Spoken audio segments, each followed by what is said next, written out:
Наспроти странските домашните компании се уште не можат да ги користат државните пари, иако веќе ги поднесоа завршните сметки, а од владата најавуваа дека за мерките за поддршка ќе можат да аплицираат од овој месец. Тие мора да го чекаат законот за финансиска поддршка на инвестициите, кој допрва треба да го помине владиниот филтер во вторник идната недела, но имали опасност тој да заглави во парламентот, каде на сцена се политички превирања. Министерот Бектеши на оваа тема разговарал со собранискиот спикер Талат Джафери и кај него видел подготвеност законот што побрзо да се стави на дневен ред. Доволни се 61 вели, но апелираше сите 120 пратеници да гласаат за законот за да му помогнат на бизнисот. Во меѓувреме се бара начин како и селениците да се мотивираат своите пари да ги инвестираат во земјава.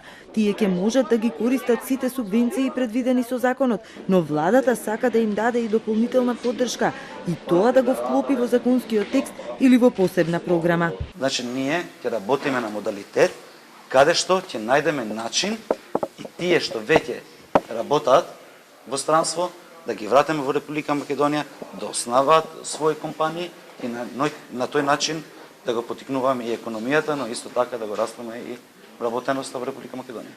Буџетот за поддршка на Министерството за економија е над 36 милиони денари, од кои повеќето ќе одат преку Фондот за иновации. Од Комората на Северозападна Македонија сметаат дека парите се доволни, но ќе има резултат само ако правилно се користат и нема злоупотреби.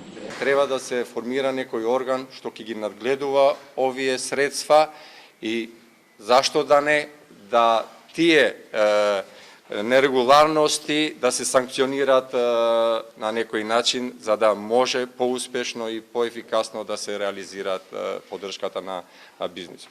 Во духот на 8 март Бектеши соопшти дека во тек е оглас за субвенционирање на компаниите управувани од жени.